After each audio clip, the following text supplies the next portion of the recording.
última aula ao vivo. Podemos dizer aí que já estamos na reta final do nosso módulo, né, pessoal? Então, como a professora Paola sempre fala para vocês, não deixe as atividades para a última hora, né, para evitar ter problema. E também, é claro, né, caso tenham alguma dúvida sobre as atividades, sobre a atividade de mapa, se está enfrentando algum problema ali, né, com o software, dando algum erro, manda mensagem para os professores mediadores, via Fale com o Mediador, os professores estão lá disponíveis, né, para estar atendendo vocês. E é sempre importante, pessoal, reforçar essa questão do Fale com o Mediador, para vocês não deixarem as dúvidas de vocês lá na última semana do módulo, tá? Isso porque o professor mediador ele já tem uma demanda, né, normal ali de solicitações, e ele também tem um prazo para atender vocês. Então, se deixar para o último momento, pode ser que ele não responda vocês num tempo satisfatório, ali num tempo hábil, né, para tirar a dúvida de vocês a tempo de vocês finalizarem a atividade, tá? Então, assim, vai trabalhando no mapa, conforme a gente vai avançando aqui no conteúdo, e se, conforme for surgindo as dúvidas, já vai mandando para não correr esse risco de ficar sem esse atendimento do Fale com o Mediador, beleza? Então, vamos lá, pessoal. Hoje nós vamos falar sobre programação em linguagem SFC. Então, a gente vai entender, né, o que é Graph7, também alguns ambientes de programação podem trazer ali como Graph7. Não são a mesma coisa, né? Basicamente, a gente pode, como eu vou falar ali um pouquinho mais à frente com vocês, a gente pode dizer que o SFC, ele derivou do Graph7, né? Mas é uma linguagem de programação muito versátil, né? Ela tem ali várias funções, e a gente vai abordar essa linguagem de programação hoje, tá? Então, vou trazer para vocês aqui, né, sobre essa linguagem, quais são os elementos que a gente utiliza nessa linguagem e também algumas estruturas básicas ali para vocês terem um entendimento da evolução de uma lógica nessa linguagem de programação, tá? Então, vou trazer aqui alguns exemplos montados, tá? E aí eu vou explicando para vocês esse funcionamento aqui ao longo da aula. Então, o Graph7, ele se trata de uma técnica que foi criada para modelar sistemas sequenciais. E a sua criação, ela foi necessária, dentre outros motivos, pela dificuldade para descrever processos com várias etapas simultâneas utilizando outras linguagens de programação. E depois foi criada uma linguagem de programação baseada no Graph7, que foi chamada de SFC, de Sequential Function Chart, ou sequenciamento gráfico de funções, tá? Então, o próprio nome já diz, né, que se trata de um sequenciamento apresentado através de uma linguagem gráfica, onde a gente consegue estabelecer, então, essa sequência de avanço do programa baseado ali nessas funções. A linguagem SFC é uma linguagem muito poderosa, e isso fez, né, com que a maioria dos fabricantes a adotassem como opção de programação nos CLPs ali de médio porte. E aí a norma IEC 6131 também, né, é uma das linguagens ali, né, SFC é uma das linguagens que está contemplada ali, né, no que diz a norma sobre as linguagens de programação de CLP. E a norma, né, descreve essa linguagem como indicada para dividir uma tarefa de controle em partes que podem ser executadas sequencialmente ou paralelamente, enfatizando a importância, né, da linguagem em auxiliar na estruturação de programas para CLP. Então, além de ser uma linguagem de programação, a SFC ela também pode ser considerada ali, né, vamos dizer assim, como uma ferramenta para auxiliar na estruturação de programas. Então, a gente consegue, né, ter essa visualização de um programa maior, né, de uma aplicação ali mais complexa, dividido em etapas, onde cada etapa vai ter ali, né, uma lógica funcionando, vai ter suas ações ali específicas para aquela etapa. Então, visualmente, né, já fica mais fácil de entender a lógica ali, enxergando o programa por etapas. Então, quando a gente utiliza a linguagem SFC, o programador ele também pode, de uma forma sistematizada, dividir um programa complexo em etapas ali de menor complexidade. E tem um detalhe, né? Cada etapa dessa menor pode ser implementada através de qualquer uma das linguagens disponíveis na norma, tá? eu vou mostrar um exemplo para vocês sobre isso, né? Sobre como que em uma determinada etapa a gente pode estar utilizando outra linguagem de programação dentro daquela etapa ali dentro da linguagem SFC. Eu não sei, já adianto para vocês que eu não sei se vai dar tempo aqui de mostrar isso na aula hoje, tá? Mas se não der tempo, fiquem tranquilos que daí eu gravo um vídeo para vocês durante a semana que explique certinho, trago essa lógica ali mostrando para vocês, né, essa parte de como utilizar outra linguagem de programação em uma determinada etapa em um programa ali em SFC, tá? Só estou adiantando porque caso não dê tempo, eu vou gravar um vídeo e vou disponibilizar para vocês lá no... Peço para os mediadores disponibilizar lá no ambiente estúdio de vocês, para a gente não exceder o tempo aqui da professora Paola também. O Nelson, ele perguntou, né, se nas programações de CLP conseguimos controlar um motor de passo. Consegue sim, Nelson. Aí entra aquela questão, né, de que a gente falou das saídas, dos tipos de saídas, né, utilizados no CLP. Então, as variáveis de saída ali que estarão relacionadas para esse controle desse motor de passo, aí elas não vão ser, por exemplo, variáveis do tipo booleanas, né, como a gente declara elas lá no programa, né? Então aí a gente vai ter outros tipos de declarações ali para aplicar o valor, né, de tensão ali, fazer uma saída, né, controlada por PWM, alguma coisa nesse sentido. Mas sim, motor de passo, servomotores, né, válvulas proporcionais, então todos esses elementos, né, todos esses atuadores, mesmo que não sejam do tipo liga e desliga, a gente consegue fazer através da programação de CLP. Lembrando só, né, que a gente falou, eu acho que lá na segunda aula, sobre os hardwares dos CLPs, sobre os tipos também de saídas do CLP mesmo, né, então, que a gente viu lá que tem saída a transistor, saída a relé, onde cada um é indicado ali para uma aplicação, tá? Então, tudo vai depender de como que isso vai ser programado, de como que as variáveis serão declaradas ali dentro do programa, né? Quais os valores que elas devem assumir ali para fazer esse acionamento, mas sim, é muito utilizado, inclusive, na indústria. O Marcos, ele perguntou se a gente vai ter algum exemplo parecido com a programação do mapa. Bom, pessoal, parecido com a programação do mapa, não chega a exatamente ser parecido, tá? Mas já adianto para vocês. Na semana que vem, a aula da semana que vem, eu vou fazer uma aula exclusiva aqui utilizando linguagem SFC, montando aqui uma lógica com vocês desde o começo, falando um pouquinho também, trazendo um pouquinho de funcionamento dessas estruturas básicas que a gente vai falar hoje, para vocês terem esse entendimento, tá? E aí, eu vou trazer essa aplicação, né? Vou trazer um problema ali, um exercício para estar desenvolvendo com vocês desde o começo ali, mostrando para vocês, trazendo algumas funcionalidades. E aí, por mais que não seja exatamente, né, como na atividade mapa, algumas ferramentas ali,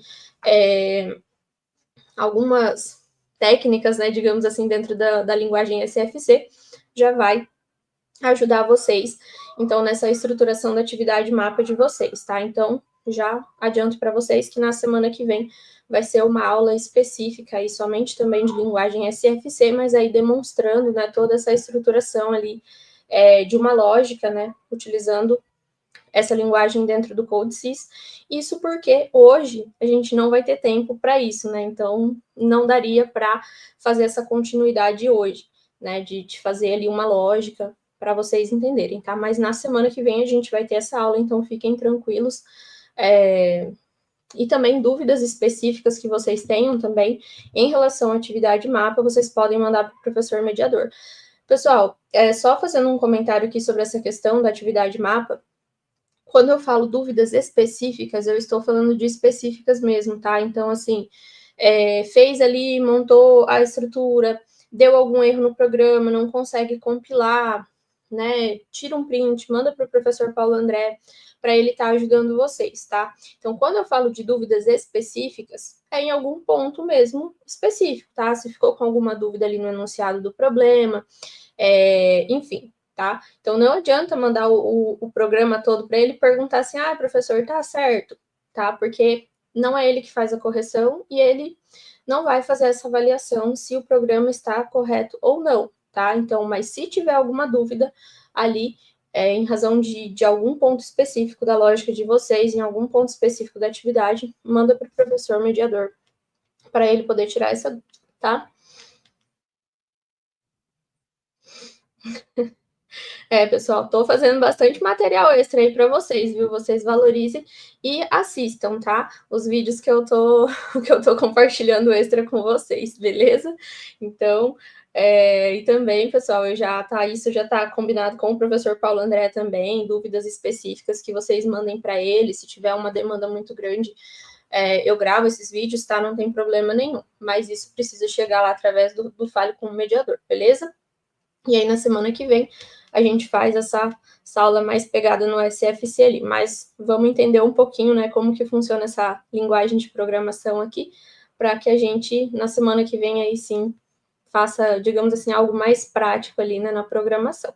Tá? Então, como eu estava falando para vocês, a linguagem SFC, né, além de ser uma linguagem de programação de CLP, ela também serve, né, como essa ferramenta de estruturação de uma lógica, como forma de particionar ali um programa, né, uma lógica maior em etapas, tá? E aí, depois eu vou demonstrar para vocês essa questão, né, de como que a gente pode utilizar outras linguagens de programação dentro de uma determinada etapa. Como eu falei, não sei se vai dar tempo hoje aqui na aula, mas se não der tempo, eu gravo um vídeo e disponibilizo ainda essa semana para vocês. Falando um pouquinho sobre os elementos que são utilizados na programação da linguagem SFC. Então, um programa elaborado em SFC, ele é composto de etapas, transições e ações.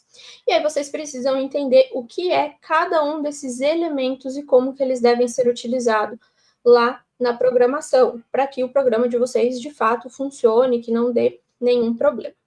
Então, começando a falar das etapas. As etapas, elas representam situações nas quais o bloco de programa vai seguir um conjunto de regras que consideram o estado das suas entradas e saídas.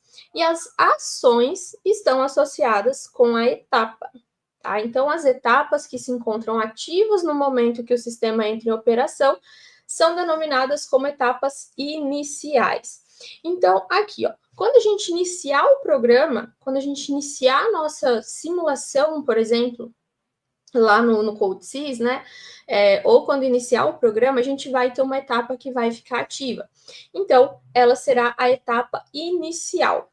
A etapa inicial, ela é diferente das outras. A representação gráfica dela é diferente. Então, se vocês observarem, ó, a etapa inicial, ela é um retângulo com borda dupla, enquanto as demais etapas do nosso programa são um retângulo com a borda normal, tá? Então, sempre que vocês observarem aqui esse retângulo de borda dupla, a gente vai estar tratando da nossa etapa inicial. Então, as etapas, elas são representadas por esses retângulos, tá? Então, a gente tem esses retângulos aqui, que são as nossas etapas. Quando o sistema ali, a execução do programa, está em alguma determinada etapa, a gente fala que essa etapa está ativa. Então, por exemplo, no momento que a gente iniciar o nosso programa, a etapa inicial vai estar ativa. Conforme ele for avançando, a gente vai ter a ativação da etapa 1, depois a etapa final, tá? Depois eu vou mostrar para vocês na semana que vem sobre essa questão do nome das etapas. A gente pode colocar o nome que a gente quiser, que fica mais fácil, tá? Mas isso eu vou falar com vocês, vou detalhar com vocês na semana que vem. E um detalhe importante. Notem que entre as etapas, a gente tem esse tracinho horizontal aqui, que são as nossas transições, que a gente vai falar na sequência. A gente não pode ter duas etapas consecutivas sem que a gente tenha uma transição aqui entre elas, porque isso vai causar um erro no programa, tá? Então, para a evolução do programa, para a evolução da lógica, a gente precisa ter etapa, transição, etapa, transição, etapa, transição e assim por diante. Se a gente tiver etapa e etapa, o programa não vai evoluir, porque ele não tem a condição lógica que dá ali a condição de sequência do programa, tá? Então, essas são as nossas etapas. Agora, falando um pouquinho das transições. As transições, elas são condições lógicas que permitem que o controle do programa passe de uma etapa anterior para uma etapa posterior, quando essa condição for verdadeira. E aqui nós temos as nossas transições. E aqui, pessoal, eu quero destacar um termo com vocês. As transições são condições lógicas, tá? Então, só retomando o que eu já tenho falado para vocês nas outras aulas. Quando a gente fala dessa elaboração de programas, de diagramas, enfim, de desenvolver esses programas para as aplicações, para a CLP, independente de qual seja a linguagem que a gente está falando, nós estamos falando de lógica, tá? No caso aqui da SFC, as transições, elas são condições lógicas, ou seja, a gente vai colocar uma condição ali para que, quando essa condição seja verdadeira, nós teremos o avanço da execução do nosso programa. Nesse caso aqui, ó, as condições desse programinha aqui, ele representa o funcionamento de um semáforo, tá? Só para vocês entenderem. Depois vocês podem replicar isso aí no CodeSys de vocês, tá? Para vocês verem esse funcionamento, beleza? Então, nesse caso, as condições lógicas que nós temos aqui, que foram colocadas nesse programa, são condições de temporização, tá? Então, são condições de contagem de tempo. Mas na sequência ali eu vou mostrar para vocês outros exemplos de condições lógicas não relacionadas ao tempo, tá? Então, essas transições, elas sempre vão ter que obedecer, sempre vão ter que satisfazer uma condição lógica, mesmo que seja uma contagem de tempo, por exemplo, para que o programa avance. Beleza? Então, nesse caso, partimos da etapa inicial. Aqui eu estou declarando que essa condição aqui, essa transição, ela vai contar um tempo de 3 segundos para avançar o programa. Então, enquanto o tempo não chegar em 3 segundos, enquanto essa condição da minha temporização não for verdadeira, né, não chegar, eu não avanço aqui para minha outra etapa. Depois eu tenho aqui novamente uma temporização de 2 segundos e assim por diante, tá? Mas eu vou mostrar para vocês outros exemplos aqui de transição. Na sequência aqui a gente tem outros exemplos, tá? As transições, elas são representadas por esses tracinhos horizontais aqui, e sempre elas vão estar entre as etapas, né? Sempre depois de uma etapa aqui. E nós não podemos ter duas transições na sequência, sem que tenha uma etapa. Então, se eu tenho uma transição, eu vou ter uma etapa, tá? Se eu colocar duas transições ali na sequência, não vai funcionar, vai dar erro no programa. Depois eu mostro para vocês isso lá também. Outros elementos que nós temos aqui são as ações, tá? Então, as ações, elas vão estar associadas às etapas do nosso programa. Então, cada etapa de um programa em SFC pode ter nenhuma, uma ou várias ações. Então, não é obrigatório que uma etapa tenha nenhuma ação, tá? Então, quando uma etapa não tem nenhuma ação associada, a gente chama essa etapa ali por um bloco de espera, tá? Um tipo wait ali. Então, ela vai ser uma etapa de espera, onde nenhuma ação vai acontecer e o programa ele vai ficar parado ali naquela etapa, aguardando a próxima condição lógica ser satisfeita. Então, a gente pode também ter uma etapa ali no programa sem que nenhuma ação ali esteja sendo executada, tá? Então, as ações, elas são representadas aqui, né, à direita das nossas etapas, e aí a gente vai ter aqui as ações de acionamento, de temporização, enfim, das nossas saídas, das nossas variáveis de saídas, tá? As ações relacionadas a uma determinada etapa, elas vão iniciar simultaneamente, tá? Ou seja, se eu tenho aqui várias ações em uma determinada etapa, a ordem a qual elas estão descritas aqui não faz diferença, tá? Então, a gente pode colocar em qualquer ordem ali essas ações, que isso não vai fazer diferença. O que vai fazer diferença são aqui os indicadores que nós temos em relação a essas ações, que a gente vai falar na sequência, tá? E aí os indicadores, eles podem sim alterar essa questão da ordem ali, de acordo se a gente colocar uma ação com algum delay, alguma coisa nesse sentido. Mas se todas forem aqui, por exemplo, ações contínuas, no momento que a etapa ficar ativa, essas ações ficarão ativas instantaneamente, todas ao mesmo tempo, tá? E as ações, elas são representadas por esses retângulos colocados à direita das etapas, a qual elas estão associadas aqui. E aí, dentro do retângulo, a gente vai descrever.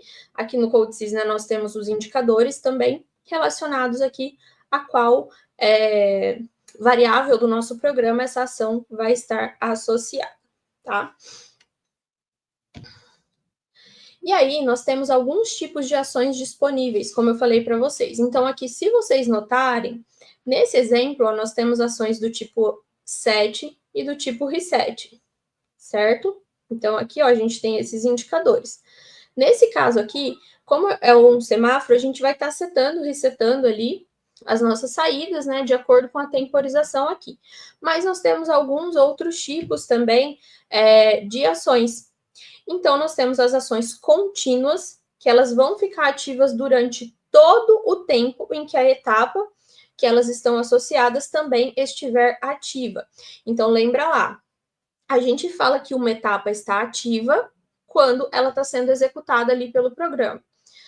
Quando a gente usa ações contínuas, que elas são representadas pelo indicador N, enquanto a etapa estiver ativa, essa ação ela vai estar acontecendo, ela também vai estar ativa. No momento que o programa avançar para outra etapa, essa ação ela será descontinuada, ou seja, ela vai ser desativada, a menos que na próxima etapa a gente coloque ela novamente. Nós temos ações com retardo. Então, a ação vai iniciar depois de transcorrido um determinado tempo, que vai ser especificado, após a ativação da etapa, tá? E aí nós temos o indicador D, que é como se fosse um delay, tá? Então, como que ele vai funcionar? No momento que a etapa estiver ativa, que ela for ativa, a minha ação, ela vai ter esse delay que eu vou determinar no meu programa para que ela comece a ficar ativa, tá? E aí ela só vai contar esse tempo para iniciar. Depois, enquanto a etapa estiver ativa, ela vai continuar ativa também. Nós temos ações limitadas, que vai acontecer ali logo após a ativação da etapa e vai ficar por um tempo especificado. Então, nesse caso, a ação limitada, o que vai acontecer? No momento que a etapa ficar ativa, essa ação ela também vai ficar ativa, mas ela vai ter um tempo limitado de duração que eu vou determinar aqui pelo meu indicador. Então, o que acontece?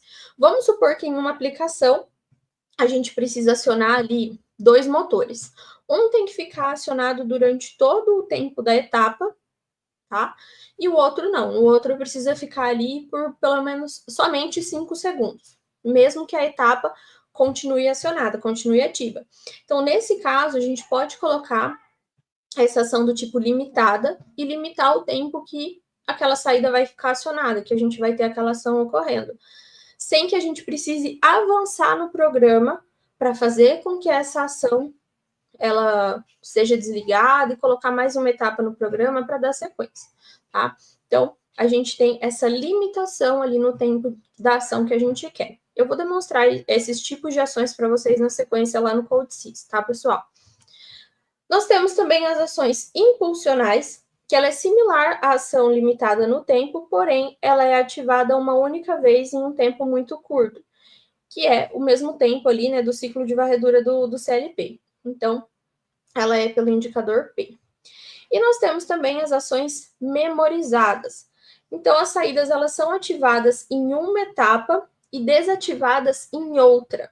Então, essa ação nada mais é do que aquela funcionamento de set e reset que a gente já viu que tinha lá no Ladder, por exemplo, tá?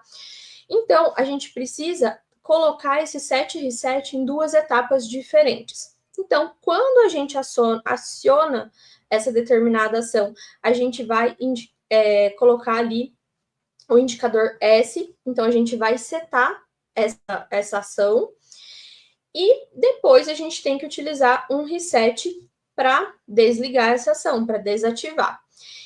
E não necessariamente que a gente precisa fazer isso em etapas subsequentes, né? Então, ligar em uma etapa e na próxima etapa sequente ali da sequência a gente resetar. Não, a gente pode deixar essa ação setada por quantas etapas for necessário no nosso programa até que a gente queira desativar, tá? Mas aí a gente tem que ter aquela atenção, que se uma ação já tiver sido ativada, outro set, né, não vai ter o mesmo, não vai ter efeito, porque essa ação já está ativa.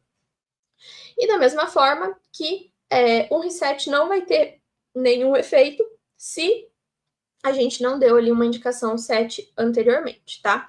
E só lembrando, pessoal, se a gente setar essa ação e não resetar, ela vai ficar ativa para sempre ali, tá? Então, usou a ação do tipo set, a gente vai ter que ter o reset, tá? Até se a gente voltar aqui naqueles exemplos anteriores, ó, é o que eu falei para vocês, que a gente estava utilizando.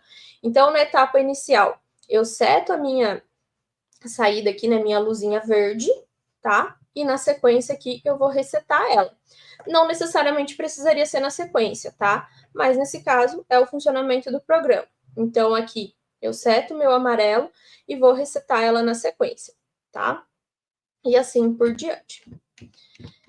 Beleza? Então, esses são alguns dos tipos de ações ali que a gente tem, especificamente lá dentro do CodeSys, a gente vai trabalhar com essas, tá? E eu vou demonstrar algumas para vocês lá no ambiente. Deixa eu dar uma olhadinha aqui, antes da gente avançar para as estruturas básicas.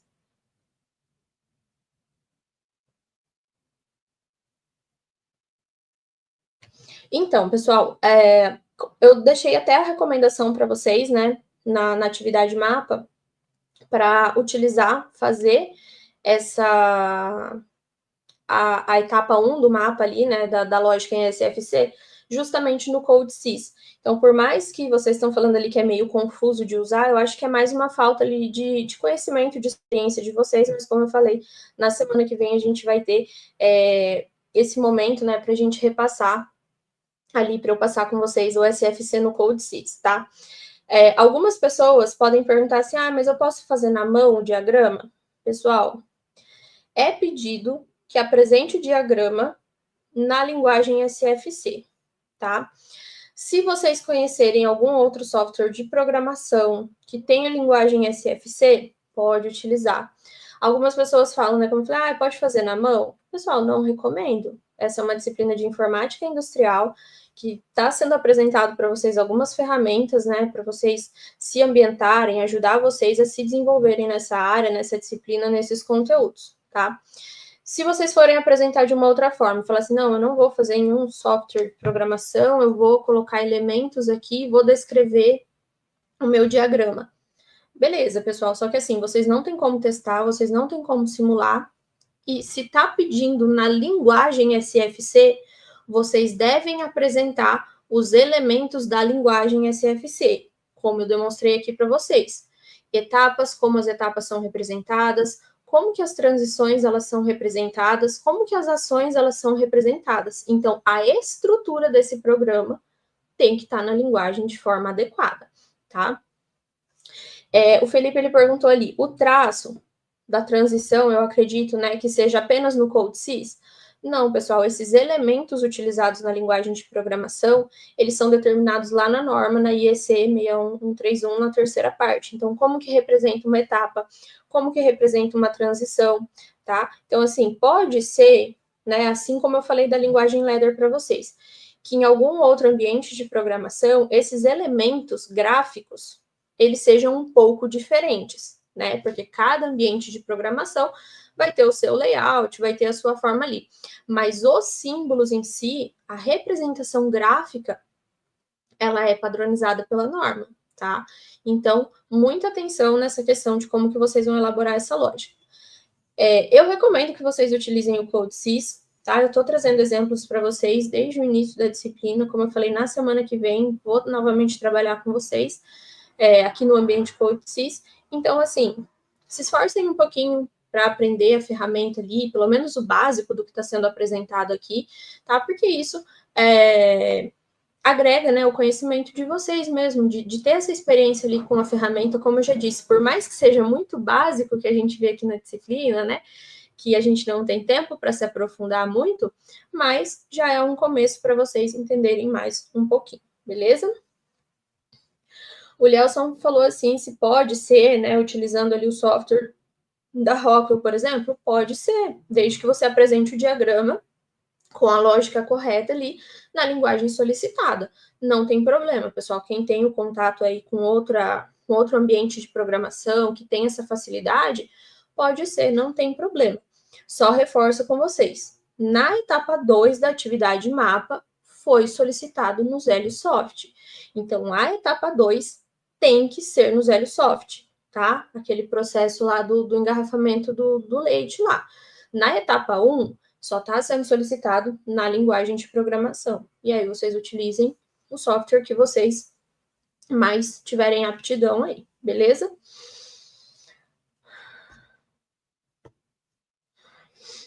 Então, vamos lá.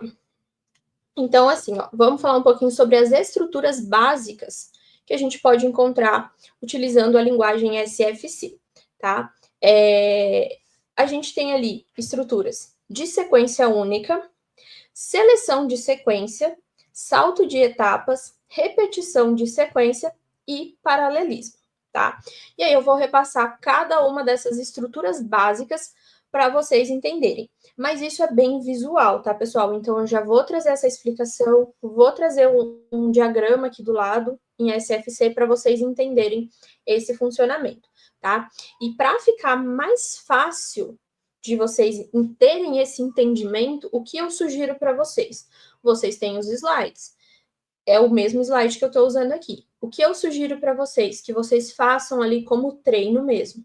Repliquem esses diagramas que eu vou apresentar aqui no slide lá no CodeSys. Copia ele.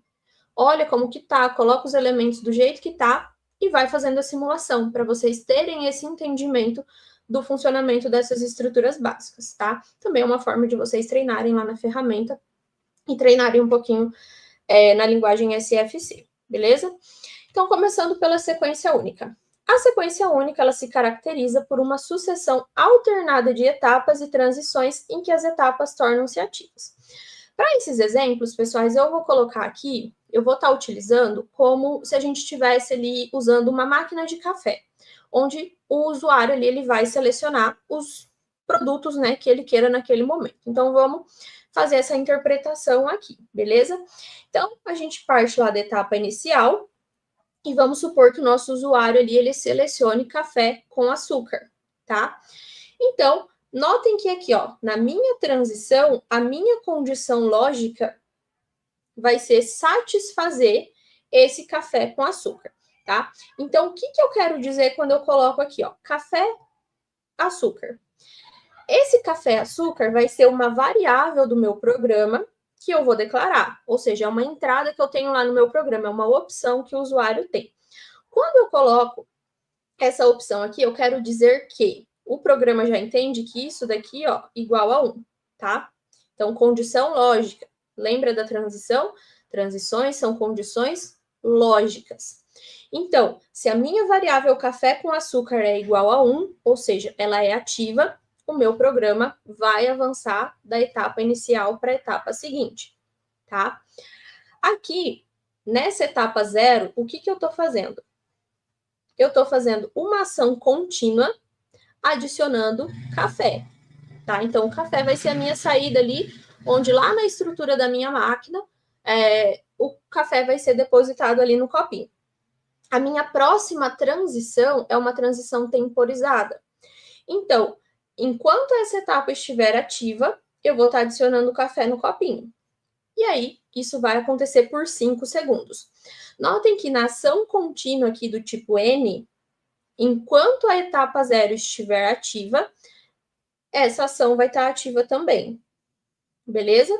No momento que eu avançar para minha outra etapa aqui do meu programa, depois que contar o tempo, essa ação aqui, ela não vai mais ser ativa, porque é uma ação contínua, que só permanece ativa enquanto essa etapa estiver ativa. E depois eu vou adicionar o açúcar aqui com o programa. Então, novamente, uma ação contínua e novamente uma transição temporizada. Então, a etapa vai ficar ativa por 2 segundos, o açúcar vai ser adicionado por 2 segundos, tá? Cumpriu os 2 segundos aqui, satisfez a condição lógica, eu vou ter um salto lá para minha etapa inicial. Então, o meu programa, ele vai voltar aqui, ó, para aguardar um novo início, tá? Mas aí, pessoal, esse funcionamento eu vou explicando para vocês aqui com calma, tá? Mas para vocês entenderem o que a gente está falando aqui. Nós temos uma sequência única que é apresentada, ou seja, nós só temos esse caminho no nosso programa. Começou na condição inicial, conforme as condições lógicas forem sendo satisfeitas, o programa vai avançando nessa sequência única. É só um caminho que a gente tem aqui no programa. Vocês enxergam isso? Que a gente só tem um caminho aqui, ó, nesse programa? Ele só vai, digamos assim, descer reto nessas etapas que a gente tem. Então, essa é uma estrutura de sequência única. Seleção de sequências, tá? Então, a partir de uma determinada etapa, a gente vai ter 2 ou mais caminhos possíveis e somente um deles será escolhido de acordo com as transições, tá? E aqui não é necessário que os caminhos distintos, ou seja, que a sequência ali que a gente vai selecionar, elas não precisam ter o mesmo número de etapas, beleza? Então, vamos pegar esse exemplo aqui, ó. O que a gente tem? Etapa inicial, e aqui, ó, eu tenho 2 transições diferentes para serem satisfeitas, tá? Então, o que eu tenho aqui? Se selecionar o café com açúcar, ou seja, condição lógica, que café com açúcar seja verdadeiro, tá? O meu programa vai seguir essa sequência, beleza? Se a minha condição lógica satisfeita for café puro igual a 1, então notem que aqui eu tenho 2 variáveis diferentes, eu vou satisfazer apenas uma. Então, se a opção for café puro, aí o programa vai seguir essa sequência aqui, certo? Então, é como o próprio nome já diz, a gente faz uma seleção de sequência para qual caminho que o programa vai seguir, tá? Então, eu tenho alternativas, eu tenho opções de condições lógicas a satisfazer, e dependendo da condição lógica que for satisfeita, o programa vai executar etapas distintas, tá? Então, aqui, o café com açúcar, ele vai adicionar o café, vai contar o tempo, vai adicionar o açúcar e vai para o início. Se optar por café puro, ele vai adicionar somente o café e vai voltar para o início, tá? Então, são caminhos diferentes de acordo com a condição lógica que vai ser satisfeita. Então, a gente seleciona o caminho que a gente quer seguir. Nós temos o salto de etapas, que é um caso particular de seleção entre 2 sequências em que uma delas não tem nenhuma etapa. Então, o que a gente tem nesse caso aqui? Etapa inicial, a gente tem um liga aqui, tá? Então, o liga, ele vai adicionar o café, independente da opção, a partir do momento que der um iniciar ali, que der um liga, ele vai adicionar o café por 5 segundos. Aqui, pessoal, a gente tem aquela condição de uma etapa sem ação, tá? Então, nossa etapa 1, nosso step 1 aqui, ó, nós não temos nenhuma ação associada. Então, esse step 1, ele é uma etapa do tipo de espera. Então, ele vai adicionar o café, contou o tempo, ele vai mudar para essa etapa aqui, tá? O café vai parar de ser adicionado, porque é uma ação contínua, então quando sair do step 0, ele não vai mais ser adicionado, e aí vai ficar nessa etapa 1 aqui, o programa vai ficar em stand-by aqui, vai ficar esperando mesmo para selecionar qual transição vai ser satisfeita, certo? Então aqui a gente tem essa seleção, né, entre 2 sequências, assim como na anterior, só que notem que se a opção for café puro, nós não temos nenhuma etapa. Então, o café já foi adicionado. Se eu escolher café puro aqui, eu já vou direcionar o meu programa lá para o início, ou seja, já finalizo ali o meu processo. Se a gente selecionar o café com açúcar, aí a gente vai ter a etapa de adição de açúcar, tá? Mas notem, pessoal, que aqui, ó, nós não temos transição em sequência, tá? As transições aqui, ó, elas acontecem de forma paralela. Elas estão uma ao lado da outra. A gente não pode ter uma transição aqui e outra transição aqui, por mais que a gente tenha essa ramificação de seleção, tá? Importante destacar isso, beleza?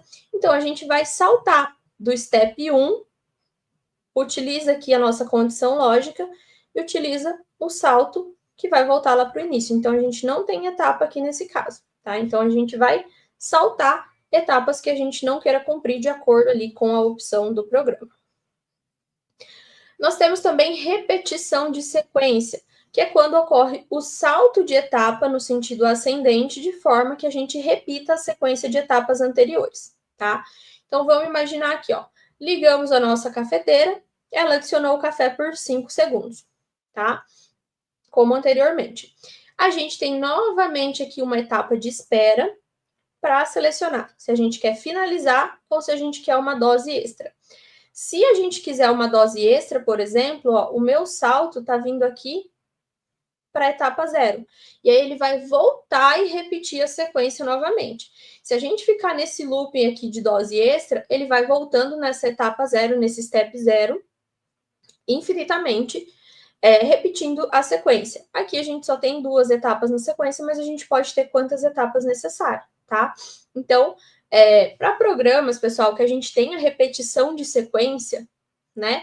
Que a gente pode fazer esse salto. Então, a gente não precisa ficar ali toda hora repetindo, colocando essas mesmas etapas, descrevendo as mesmas ações. Se é uma sequência que deve se repetir em momentos diferentes ali do mesmo programa, a gente pode fazer esse salto para não ter que ficar reescrevendo tudo isso. Então, a partir do momento que a gente faz esse salto aqui, a gente vai repetir aquelas sequências que a gente tem, certo? E aí nós temos também a ação aqui, né? A estrutura básica de paralelismo, onde 2 ou mais processos, eles são ditos paralelos, né? Se a partir de uma determinada etapa existem 2 ou mais sequências a serem executadas simultaneamente. Aqui, pessoal, é importante vocês notarem que, diferentemente da seleção de sequências, nós só temos uma transição, tá? Lembra lá que na seleção de sequências, a gente tinha uma transição para esse caminho e uma transição para esse caminho. Nesse caso, não. Nesse caso, é apenas uma transição que a gente tem aqui, tá? E a partir do momento que essa transição for satisfeita, essas 2 sequências que a gente tem aqui, ó, elas serão executadas simultaneamente. Como que a gente diferencia isso, pessoal? Também, além da questão da transição. Essa linha aqui, ó, essa ramificação, ela é linha dupla, tá? E lá na seleção de sequências é uma linha simples, é só um tracinho. Aqui a gente tem uma linha dupla, certo? Então, nesse caso aqui, a gente tem, quando a nossa condição lógica aqui for verdadeira, essas 2 sequências elas vão acontecer de forma simultânea. Então, nesse caso, vai adicionando o café, vai adicionando o leite, né? Que a opção aqui é café com leite, tá? Vai contar os tempos aqui e isso vai acontecendo de forma simultânea. Aqui, pessoal, tem uma condição interessante também de vocês observarem. Essa transição aqui, ó, vocês estão vendo que ela tá verdinha e ela só é descrita como true, de verdadeiro? Vocês podem utilizar esse tipo de transição também. O programa vai entender o quê? Se encontrar uma transição dessa daqui, ele já vai dar sequência automaticamente na lógica, no programa, tá? Então, lembra que transições são condições lógicas. Se a gente informa que essa transição ela é verdadeira, ou seja, a gente não tem nenhuma variável associada aqui, mas a gente está falando para o programa. Quando ele chegar nesse ponto dessa transição, ele pode dar sequência, porque a partir daqui isso é verdadeiro e só segue ali o programa, tá? As outras etapas aqui já aconteceram, já foram concluídas. Quando chegar nesse ponto aqui, ele vai voltar para o início. Então, muitas vezes, quando vocês iniciarem lá no CodeSys, colocarem a transição, ele já vai vir dessa forma, verdinho ali de true, tá?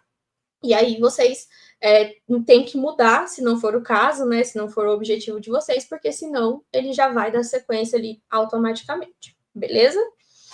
Então, essas são as estruturas básicas. Pessoal, sobre essa questão de estrutura básica, como eu falei para vocês, o que eu recomendo que vocês peguem esses slides e repliquem lá no CodeSys e façam as simulações e visualizem essa simulação que ela acontece, tá? Isso vai ajudar vocês nesse entendimento dessas estruturas básicas, tá? Outra coisa que vocês podem fazer também, deixo de dica aqui para vocês aprimorarem aí, né, aprofundarem. Pega todas essas estruturas aqui básicas que eu mostrei para vocês e constrói uma lógica só dessa máquina de café. Coloca essas opções que a gente teve ali. Café puro, café com açúcar, café com leite, dose extra. Estrutura isso como se vocês estivessem mesmo montando um programinha para uma máquina de café, tá? A partir de que ponto vocês vão dar a opção de fazer essa seleção de sequências, de fazer essa escolha, que isso vai ajudar vocês, tá? Então, são alguns exemplos aqui, mas vocês podem mudar ali, né, para aprimorar ali, né, continuar entendendo um pouquinho mais, beleza? Pessoal, eu vou abrir o CodeSys aqui com vocês, mas eu vou fazer com vocês hoje aqui, demonstrar aquela questão das ações, tá? Daqueles indicadores de ações. Como eu falei para vocês, né, mais aprofundado na semana que vem aí a gente vai ter uma aula só de SFC no CodeSys, beleza? Eu vou pegar aqui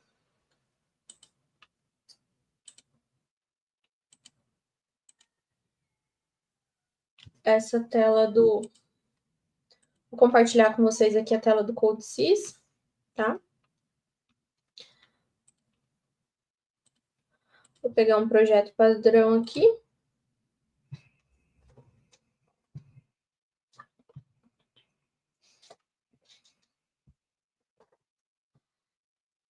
Vou pegar aqui, ó, gráfico de funções sequenciais, tá? Na linguagem.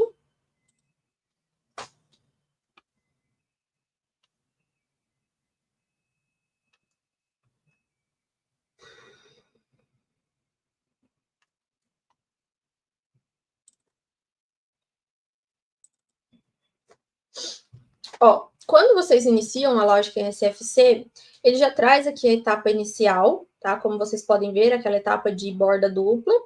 E aqui já traz essa condição lógica do true, que eu falei para vocês, lá de verdadeiro, e o salto lá para o início, tá? Então, o que a gente vai fazer? Vou colocar aqui, ó. Vou pegar uma etapa, vou clicar e arrastar aqui, ó. Lembrando sempre, pessoal, preciso de uma etapa, transição e etapa. Se eu pegar uma outra etapa e colocar na sequência, tá vendo aqui que ela fica vermelhinha? Ela fica com erro, porque não é possível fazer isso, tá? Vou excluir ela aqui. Vou colocar nessa condição lógica aqui, pessoal. Vou declarar aqui um S1, tá? Só para a gente testar. Vou dar um Enter. Vou declarar, assim como a gente fez lá com o Ladder, tá? Então, a gente precisa também declarar essas variáveis aqui na linguagem SFC. A gente vai fazer da mesma forma. Aqui, minha variável já veio aqui para minha declaração, tá? Então, o que eu quero dizer? Se eu colocar aqui, ó, S1 igual a 1, por exemplo, ele vai dar na mesma, tá? Então, eu não preciso colocar aqui, tá? Então, só de colocar aqui essa condição da minha variável S1, o programa já vai entender que eu estou querendo dizer quando S1 é verdadeiro, beleza? E vou colocar uma ação aqui, ó. Tá? Vou começar com a ação do tipo N, vou colocar um Q1 aqui. Tá? Então, é uma ação contínua que vai estar ativa enquanto a minha etapa, meu step 0 aqui estiver ativa. Vou colocar uma outra transição aqui, tá? E vou colocar aqui S2. Vou colocar mais uma etapa. Aqui, pessoal, não tem assim, não se peguem na lógica, tá? O que eu quero demonstrar para vocês é o funcionamento aqui das ações, beleza? S2, e aí eu vou deixar sem ação, vou colocar uma transição aqui, ó. Vou colocar quando o meu S1 não for mais verdadeiro. Então, aqui, o que eu faço? Etapa inicial, quando o meu S1 for ativado, eu venho para essa etapa. Quando o S2 for ativado, eu venho para a etapa 1 aqui, para o step 1, que não vai ter ação nenhuma. E nessa transição, ele vai ficar aguardando quando o meu S1 não for mais verdadeiro, tá? E aí vocês vão ver que quando a gente estiver nesse step 1, o N ele não vai mais ser ativo, ou seja, meu Q1 ele não vai mais ser acionado, tá? Então, esse daqui é para demonstrar para vocês que quando a gente tem uma ação indicada com esse indicador N, essa ação só vai ficar ativa enquanto a etapa a qual ele está relacionado também estiver ativa, tá? Então, vou fazer a conexão aqui.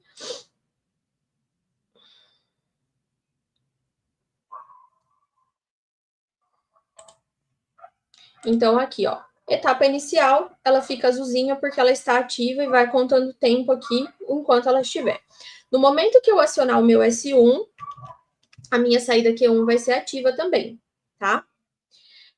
Notem que quando eu acionar o meu S2, ele vai para o step 1 e o meu Q1 não vai mais ser ativo. Ó, então desativei aqui o meu Q1, tá?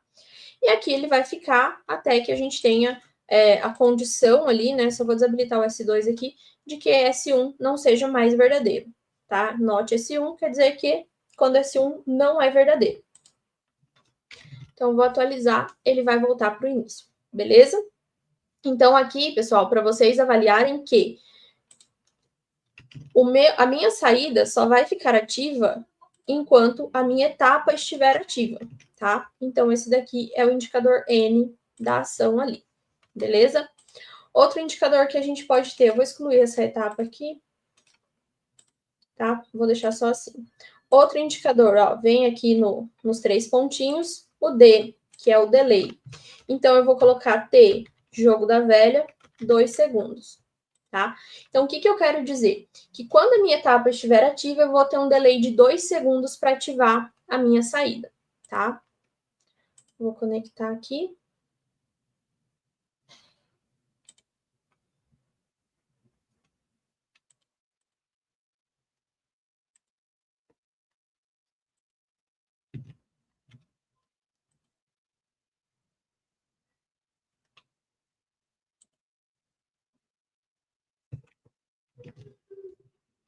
Ele não está contando o tempo, pessoal. Deixa eu ver aqui o que aconteceu.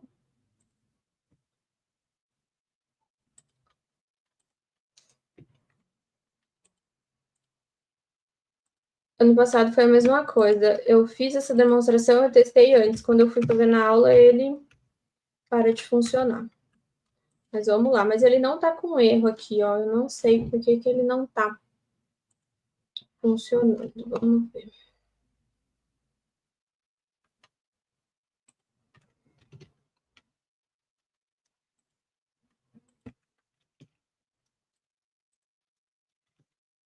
Ele não tá acionando a minha etapa aqui, pessoal. Deixa eu apagar e fazer de novo.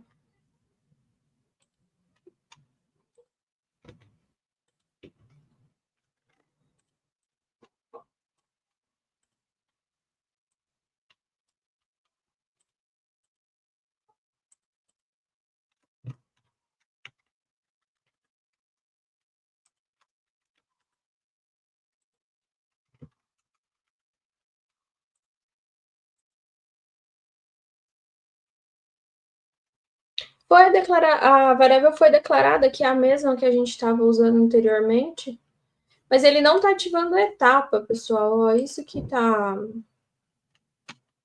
Eu não sei por que ele está em simulação, mas ele não declara. A etapa não fica ativa, ó. Não sei por que ele está fazendo dessa forma. Vamos ver.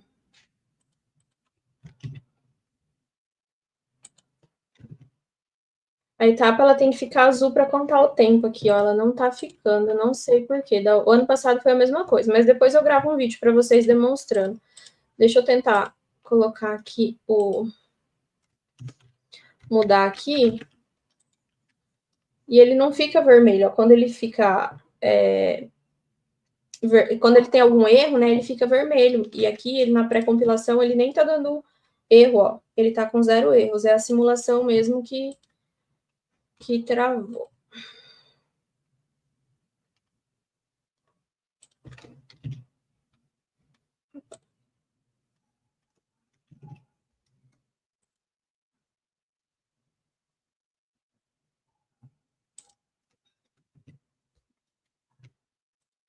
Deixa eu mudar aqui, só pra gente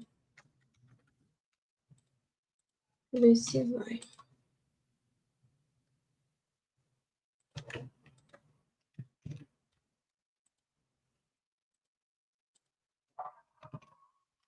Ele não tá acionando aqui, pessoal, eu não sei por quê, tá? Mas assim, como já deu tempo, eu vou fazer aqui o teste na sequência já, tá? Para vocês, já gravo esse vídeo, já disponibilizo para vocês ainda hoje. Eu só vou compartilhar com vocês aqui uma atividade, tá? De exemplo para vocês, beleza? Como eu falei, né? Ano passado foi a mesma coisa. Eu testei anteriormente, funcionou. Aí, quando eu trago para simulação na aula, não funcionou. Mas na sequência, eu já gravo o vídeo e já disponibilizo para vocês, beleza? Professora Paula, se puder compartilhar a tela novamente do slide, só para eu deixar aqui a atividade, tá? Então, assim, pessoal, vou deixar aqui para vocês um exercício para vocês resolverem, tá? Tá no slide, então depois vocês verifiquem aí para a gente finalizar aqui. É um sistema para carregamento de caixa, conforme apresentado aqui na figura, tá? Então, o sistema de carregamento automático das caixas deve funcionar da seguinte forma: o processo deve ser iniciado quando a gente pressiona um botão de partida, e nesse momento a esteira deve ser acionada, posicionando a caixa para o carregamento. A esteira deve parar quando a caixa estiver na posição para carregamento, que é indicado aqui pelo fotossensor. Quando a caixa estiver na posição para carregamento e a esteira estiver parada, a solenoide deve ser aberta. A solenoide está aqui, ó, na saída do tanque. A solenoide deve ser aberta, permitindo o carregamento da caixa. E o carregamento deve parar quando a chave de nível for acionada. Tá? Então, a gente tem aqui uma chave de nível. Após finalizar o carregamento, deve-se aguardar 5 segundos e então a esteira deve ser ligada novamente para continuar o processo. Caso o botão de parada seja acionado a qualquer momento do funcionamento, todas as ações deverão ser interrompidas e o processo voltar ao início, ou seja, aguardando um novo comando de partida. Vou deixar aqui esse exemplo para vocês, esse exercício para vocês treinarem, tá? Já adianto para vocês, pessoal, vou disponibilizar essa resolução só mais lá para o final de semana, para que vocês, de fato, treinem aí, quebre a cabeça um pouquinho, tá? Porque na semana passada eu deixei exercício, na terça-feira já tinha aluno ali pedindo resolução, beleza? Então, antes de quinta-feira, pelo menos, não vou disponibilizar essa resolução para vocês testarem mesmo, beleza? Pessoal, na sequência, já vou disponibilizar para vocês ali o vídeo trazendo para vocês esses indicadores das ações, beleza? Pessoal, então, por hoje é isso, tá? Como eu falei, dúvidas, envie lá para o professor mediador, tá? Tentam resolver esse exercício aqui, pessoal, para vocês treinarem. Repliquem aqueles exemplos que estão no slide para vocês entenderem aquelas estruturas e já venham ali meio que para a semana que vem, meio preparados com essas estruturas em mente ali, essas estruturas básicas, para que vocês possam acompanhar na semana que vem, né, e terem um entendimento melhor da atividade que a gente vai desenvolver na semana que vem, beleza? Pessoal, por hoje era isso. Vamos finalizar aqui também, né? Que a professora Paula tem outra aula. Peço desculpas, professora, pelo atraso, tá? Na sequência, já vou liberar um vídeo para vocês sobre essas ações. E eu espero vocês, então, na semana que vem para a próxima aula. Até mais, pessoal!